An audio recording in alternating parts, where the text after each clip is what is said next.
युधिष्ठिर ने द्रौपदी को दांव पे लगा दिया। ये होते ही कोलाहल मच गया। सब लोग एक साथ युधिष्ठिर की बुराई करने लगे, धिक्कारने लगे। विदुर बेहोश होकर गिर पड़े। भीष्म, द्रोण, कृप सब लज्जा से मुंह छुपा लिए। शकुनी ने दांव चला और वो चाल भी शकुनी जीत गया। दुर्योधन तुरंत अहंकार के साथ विदुर को आदेश देता है कि तुरंत जाओ और द्रौपदी को लेके आओ। वो आज से मेरे अन्य दासियों के साथ रहेगी। विदुर दुर्योधन को पुनः डांटने लगते हैं और कहते हैं, अरे दुर्बुद्धि, तेरी मति भ्रमित हो चुकी है जो तुझे लग रहा है कि तूने द्रौपदी को जीत लिया है। तेरे जैसे नीच के मुख से ऐसे ही दुर्वचन निकल सकते हैं। तेरे सर पे इस वक्त काल मंडरा रहा है, इसलिए तू सोचने की शक्ति खो चुका है। राजा युधिष्ठिर पहले स्वयं को दांव पे लगा के हार चुके थे, अर्थात वो किसी को भी दांव पे लगाने के अधिकारी नहीं थे। दुर्योधन ने विदुर को धिक्कार है ऐसा कह के प्रतिकामी की तरफ देखा और उसको भी वही आदेश दिया। प्रतिकामी जाता है और द्रौपदी को सारा वृत्तांत सुनाता है और कहता है कि युवराज ने आपको द्यूत सभा में आने का आदेश दिया है। तो द्रौपदी एकदम हैरान और क्रोधित होकर कहती है कि प्रतिकामी, जाओ और तुम उन जुआरी महाराज से पूछो, उन्होंने पहले मुझे हारा या स्वयं खुद को। प्रतिकामी आके ये बात युधिष्ठिर से पूछता है तो युधिष्ठिर लज्जा से कुछ नहीं कह पाते हैं।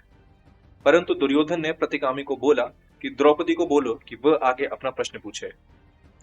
इसके बाद युधिष्ठिर प्रतिकामी को कहलवाते हैं कि द्रौपदी को बोलना कि मैंने कहा है कि यद्यपि हम जानते हैं कि तुम रजस्वला हो और एक वस्त्र धारण कर रखी हो, फिर भी तुम उसी दशा में एक वस्त्र में सभा में आके अपने श्वसुर के सामने खड़ी हो जाओ।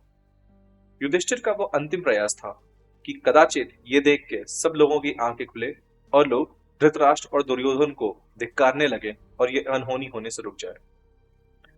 दुर्योधन ने फिर दुशासन को आदेश दिया कि जाओ और दासी द्रौपदी को ले आओ।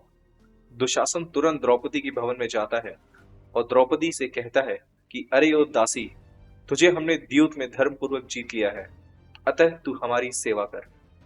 द्रौपदी ये सुनते ही उस तरफ भागती है जिस भवन में राज्य की अन्य स्त्रियां और रानी थी, परंतु दुशासन उसकी तरफ दौड़ा और उसके लंबे नीले केश पकड़ के उसे जोर से घसीटने लगा।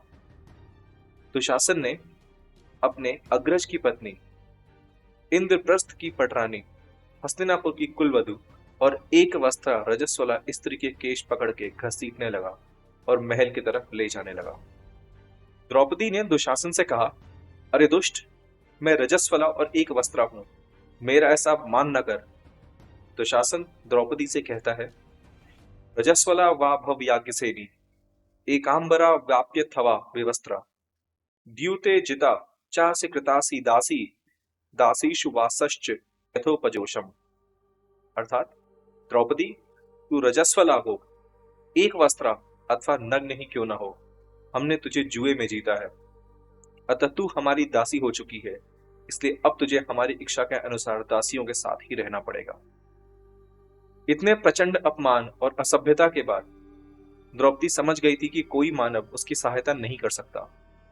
उन्होंने उसी क्षण अपने रक्षा हेतु ऋषिकेश भगवान कृष्ण को पुकारना शुरू किया।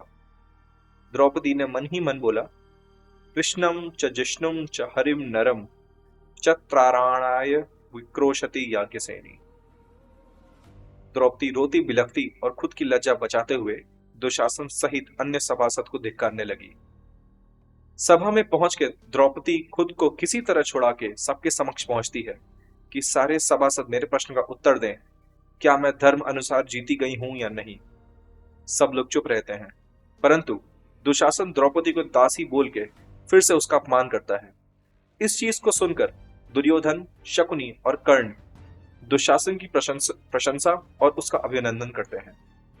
पूरे सभा भवन में उन चार और धृतराष्ट्र के अतिरिक्त कोई भी इस दृश्य पर प्रसन्न नहीं था। फाइनली भीष्म कहते हैं कि धर्म का स्वरूप अत्यंत सूक्ष्म होता है।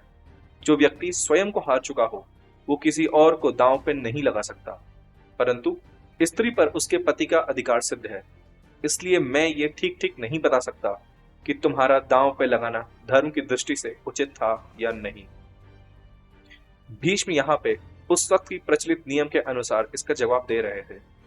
परंतु पत्नी की आत्मसम्मान की रक्षा करना भी पति की जिम्मेदारी होती है। पत्नी वस्तु नहीं होती, सहधर्मचारिणी होती है। युधिष्ठिर का द्रौपदी का जुए पे लगाना सर्वथा अनुचित था। जब संपूर्ण भवन आग की लपट में हो तो द्वारपाल केवल द्वार की रक्षा नहीं कर सकता। यहाँ पर भीष्म एवं अन्य सभासदों ने टेक्निकलिटी की आड़ में चाहे जो भी हो अधर्म के प्रति आवाज ना उठा के नियम का पालन करके घोर अधर्म किया। सएव धर्म सोधर्म देश काले प्रतिष्ठित अदानमा नृतम हिंसा धर्म यावस्थित अस्मिता। एक ही काम देश और काल के भेद से धर्म या अधर्म होते रहते हैं। चोरी करना, झूठ बोलना एवं हिंसा करना आदि अधर्म भी अव्यस्त विशेष में धर्म माने गए हैं। द्रौपदी ने कहा कि युधिष्ठिर जुआ खेलने में निपुण नहीं है। ये सब जानते हुए भी फिर आखिर उन्हें जुआ खेलने के लिए क्यों मजबूर किया गया? द्रौपदी ने एक बहुत ही सही प्रश्न उठाया था। धृतराष्ट्र जानता था कि उसकी आज्ञा का उल्लंघन युधिष्ठिर कभी नहीं कर पाएगा और उसे जुआ खेलने आता नहीं है, तो अनर्थ होते हुए भी उसमें चुप रह के धृतराष्ट्र ने उसी अधर्म का भागी बन चुका था। युधिष्ठिर ने धर्म संकट के समय पे अपने पुत्र, पति और राज्य धर्म में पुत्र धर्म का चुनाव किया, जिसकी वजह से इतना बड़ा अनर्थ हुआ। युधिष्ठिर ने अधर्म किया। हमारे जीवन में अनेकों बार ऐसी परिस्थितियां आती हैं जिसमें हमें अपने अनेकों जिम्मेदारियों में से किसी एक का चुनाव करना पड़ता है। इसी को हम धर्म संकट या एथिकल डिलेमा कहते हैं। युधिष्ठिर ने अगर अपने राज्य धर्म का भी पालन किया होता तो वो उस द्यूत सभा के बीच में से उठ जाते, क्योंकि इंद्रप्रस्थ राज्य केवल उन्होंने नहीं बल्कि पांचों पांडव ने मिलकर बसाया था। उसको दांव पे लगाने का अधिकार किसी को नहीं था। इस पे द्रौपदी एक बहुत इंपॉर्टेंट बात कहती है। हालांकि ये नीलकंठ की कमेंट्री या क्रिटिकल एडिशन में नहीं है, केवल सदर्भ रिसेंशन में मिलता है। द्रौपदी कहती है, न स सभा यत्र न संति वृद्धान वृद्धा यने वंदन्ति धर्मम नासो धर्मो यत्र न सत्यमस्ति न तत्सत्यम यच्छलेना नुविद्धम। अर्थात वह सभा नहीं है जहां पे वृद्ध पुरुष न हो, वे वृद्ध नहीं है जो धर्म की बात न बतावें, वो धर्म नहीं है जिसमें सत्य न हो, और वो सत्य नहीं है जो छल से युक्त है। इतने में ही भीम को अत्यंत क्रोध आता है और वो क्रोधित होकर कहते हैं, भैया जो धन, रत्न, वाहन, उपहार आदि राजा हमारे लिए लेकर आए थे उन सबको आपने दांव पे लगाकर शत्रु के वश में करवा दिया। मैं इस पे तनिक भी क्रोध नहीं किया और ना ही मुझे इस पे क्रोध आता है, परंतु कोमल एवं भोली भाली द्रौपदी जिसने हमें पति रूप में पाया, आपके कारण वो नीच, नृशंस और कपटी कौरवों से पीड़ा पा रही है। मैं इस पे आपको दोषी मानता हूं और इसलिए मैं आपको दोनों हाथ चला दूंगा। सहदेव, अग्नि लेके आओ। इतने में अर्जुन भीम को शांत करते हुए कहते हैं कि अभी ये समय आपस में लड़ने का नहीं है। शत्रु यही चाहता है कि हम आपस में लड़के मर जाएं, इसलिए भैया संयम रखिए। भीम भी फिर अपने क्रोध पे काबू पाते हैं। इतने में विकर्ण क्रोधित होकर उठता है और अन्य सभासदों से एवं गंगापुत्र भीष्म, भरद्वाज पुत्र द्रोण एवं कुल गुरु कृपाचार्य से कहता है कि पांचाली के उठाए प्रश्न उचित है। इसके बाद वो अनेकों बार कहता है उत्तर देने को और फिर स्वयं अपना मत देता है कि द्रौपदी को दांव पे लगाने से पहले महाराज युधिष्ठिर स्वयं को हार चुके थे, इसलिए उसके हिसाब से द्रौपदी को दांव पे लगाना ही गलत था, अतः द्रौपदी हारी नहीं गई है। जैसे वो ये बोल रहा था, कर्ण क्रोध में विकर्ण का हाथ पकड़ लेता है और कहता है कि जिस प्रकार रोग शरीर में पलता है परंतु उसी शरीर के विनाश का कारण बनता है, उसी प्रकार तुम्हारे कथन से तुम्हारे सगे दुर्योधन आदि का विनाश का कारण मत बनो। कोई कुछ नहीं बोल रहा है तो तुम क्यों इतना बोल रहे हो? मूर्ख के भांति स्वयं के पैर पे कुल्हाड़ी मत मारो। अगर तुम एक वस्त्रा द्रौपदी को सभा में लाया जाना अधर्म मानते हो तो मेरा मत सुनो। उसके बाद अंगराज महादानी सूर्यपुत्र कर्ण ने अपना व्यक्तित्व का परिचय देते हुए कहा, एको भड़ता स्त्रिया देवैर भीता कुरुनंदना इयम त्व अनेक वशगा बंद कीति विनिश्चिता अस्या सभा मानयनम चित्रमिति मे मति एकांबर धरत्वम वाप्यत वापी विवस्त्रता। अर्थात कुरुनंदन, देवताओं ने स्त्रियों के लिए एक ही पति का विधान किया है, परंतु ये द्रौपदी अनेक पतियों के अधीन है, अतः यह निश्चय ही वेश्या है। इसका सभा में लाए जाना कोई अनोखी बात नहीं थी। यह एक वस्त्र अथवा नग्न भी होती तो यहां लाई जा सकती थी। ये मेरा स्पष्ट मत है। इसके पश्चात कर्ण दुशासन से फिर से कहता है, दुशासन सुबलोयम विकर्ण प्राज्ञवादिक पांडवानाम च वासांसी द्रौपद्याश्च प्युपाहर। अर्थात दुशासन, यह विकर्ण अत्यंत मूढ़ है, तथापि विद्वानों की सी बातें करता है।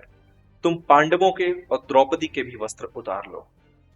ये सुनते ही पांडव अपने वस्त्र उतार के बैठ जाते हैं और दुशासन द्रौपदी का वस्त्र हरण करने का प्रयास करने लगता है। द्रुपद नंदिनी उस वक्त लज्जित हो चुकी थी और आंचल में अपना मुंह छुपा के रो रही थी और कृष्ण का मन ही मन चिंतन कर रही थी। श्री कृष्ण द्रौपदी की वो पुकार सुनकर अदृश्य रूप से वस्त्र में आ जाते हैं और तरह तरह के रंग बिरंगे वस्त्रों से द्रौपदी को ढक देते हैं। दुशासन वस्त्र हरण का प्रयास कर रहा होता है और भगवान श्री कृष्ण वस्त्र का विस्तार करते जाते हैं। चारों तरफ वस्त्रों का भरमार लग जाता है। सब लोग में कोलाहल मच जाता है और सब लोग एक साथ द्रौपदी की प्रशंसा और दुशासन को धिक्कारने लगते हैं। इतने में भीम क्रोध में एक भीषण प्रतिज्ञा लेते हैं। वो कहते हैं कि जब तक मैं रणभूमि में बलपूर्वक इस दुशासन की छाती चीरकर इसका लहू नहीं पीऊंगा तो मुझे मेरे पूर्वजों की सदगति ना मिले। दुशासन ये सुन के अत्यंत भयभीत हो जाता है और थक कर बैठ जाता है और सब लोग इंक्लूडिंग धृतराष्ट्र, दुर्योधन, शकुनी, कर्ण एवं दुशासन की निंदा करने लगते हैं। इतने में विदुर फिर उठते हैं और फिर से सबसे कहते हैं कि द्रौपदी के प्रश्नों का उत्तर तो देना ही पड़ेगा। इतने में कर्ण फिर से कहता है कि दासी द्रौपदी को दुशासन तुम अपने घर ले जाओ। बस इतने में दुशासन द्रौपदी को फिर से घसीटना आरंभ करता है। द्रौपदी उसके घसीटने से गिर जाती है और फिर से प्रश्न पूछती है। इस पर दुर्योधन पांडवों में फूट डालने के लिए कहता है कि अगर अर्जुन, भीम, नकुल, सहदेव एक साथ ये कह दें कि युधिष्ठिर को तुमने दांव पे रखने का कोई अधिकार नहीं था तो मैं तुम्हें दासत्व से मुक्त कर दूंगा। भीम क्रोधित होकर कहते हैं कि अगर युधिष्ठिर मेरे भैया नहीं होते तो मैं ये कदापि सहन नहीं करता। अगर भैया द्रौपदी को दांव लगाने से पहले खुद को हारा हुआ नहीं मानते हैं तो हम सब जुए में हार चुके हैं, अन्यथा मैं उसका वध कर देता जिसने द्रौपदी के केश छुए होते। कर्ण फिर से विवाद के लिए कहता है कि दास, पुत्र और पराधीन स्त्री ये तीनों धन के स्वामी नहीं होते। द्रौपदी, तुम्हारे पति तुम्हारी रक्षा ना कर सके तो अब तुम दुर्योधन को अपना स्वामी मान के उसकी सेवा करो। इतने में कर्ण फिर से पांडवों को उकसाने के लिए दुर्योधन को इशारा करता है और दुर्योधन अपनी बाई जंघा खोल के द्रौपदी को दिखाता है। मतलब वो द्रौपदी को साइन देता है कि आके मेरी जंघा पे बैठो। इस पे भीम ने क्रोध में आके फिर से एक प्रतिज्ञा ली और बोली कि समर भूमि में मैं तेरी ये जंघा अवश्य तोड़ डालूंगा, याद रखना। अब ये सब वाद विवाद चलता रहता है। इतने में महल में गधे और चील आकर चित्कार करने लगते हैं, जिसको देख के धृतराष्ट्र अत्यंत डर जाता है। उसके पश्चात वो दुर्योधन को डांटता है और द्रौपदी को वर मांगने को कहता है। इस पर द्रौपदी कहती है कि उसको वरदान में युधिष्ठिर के दास भाव से मुक्ति चाहिए ताकि उसका पुत्र प्रतिविंध्य दासपुत्र ना कहलाए। इसके बाद धृतराष्ट्र दूसरा वर मांगने के लिए भी कहता है तो द्रौपदी कहती है कि दूसरे वरदान में वो अन्य पांडवों के अस्त्र शस्त्र, रथ एवं दासत्व से मुक्ति मांगती है। धृतराष्ट्र का डर अभी खत्म नहीं हुआ था। वो और वर मांगने को कहता है, जिस पर द्रौपदी कहती है कि महाराज, लोभ धर्म का विनाश कर देता है और मैं सिर्फ 2 वर लेने की ही अधिकारी हूं। इसके बाद मेरे पति सब कुछ अपने पौरुष से प्राप्त कर सकते हैं। अब आप यहां पे समझिए, द्रौपदी कोई मामूली स्त्री नहीं है। द्रुपद एक बहुत बड़ा और शक्तिशाली राज्य है, वो जिसकी राजकुमारी थी। राजसूय यज्ञ करने के उपरांत चक्रवर्ती नरेश युधिष्ठिर और इंद्रप्रस्थ की पटरानी थी। हस्तिनापुर की कुलवधू थी। ऐसा कहते हैं कि उसका रूप अनुपम था। उसके ऊपर से वो रजस्वला थी, यानी मेंस्ट्रुएशन पीरियड में थी और एक वस्त्र में थी जब उसका इतना भीषण अपमान हुआ। कैसे कैसे उसने अपनी लाज बचाई थी। उसकी तो दशा का अंदाजा लगाना भी बहुत मुश्किल है। उसका सब कुछ खत्म हो चुका था, परंतु उसके सामने ऐसी सिचुएशन आती है जिसमें वो जो चाहे मांग सकती थी। उसमें उसने सिर्फ अपने दासत्व से मुक्ति मांगी और अस्त्र शस्त्र मांगा, और तीसरा वर इसलिए नहीं मांगा क्योंकि वो लोभ कहलाता और अधर्म होता। उस दयनीय परिस्थिति में भी जो स्त्री इतनी गरिमा और स्थिर बुद्धि से अपने अधिकारों की मर्यादा जानती है, क्या आपको लगता है वो कभी अंधे का पुत्र अंधा जैसी बात बोल सकती है, जबकि उसके ये बात बोलने से कोई फायदा नहीं बल्कि नुकसान ही होता? इस पर जरूर विचार कीजिएगा। संपूर्ण विश्व पर विजय पा लेने और राजसूय यज्ञ का संपूर्ण करने वाले पांडवों को उस दिन द्रौपदी ने बचा लिया था, उनको दास होने से बचा लिया था। अंत में धृतराष्ट्र द्रौपदी को सारा धन वापस करके युधिष्ठिर को आज्ञा देते हैं कि तुम लोग इंद्रप्रस्थ जाओ और वहीं सुखपूर्वक राज्य करो। चलिए, आज के लिए इतना ही। अगली बार मिलेंगे अनुद्यूत पर्व से। तब तक के लिए इतिहास को पढ़ते रहें, भ्रांतियों से दूर रहें। धर्मो एव हतो बन्ति, धर्मो रक्षति रक्षति।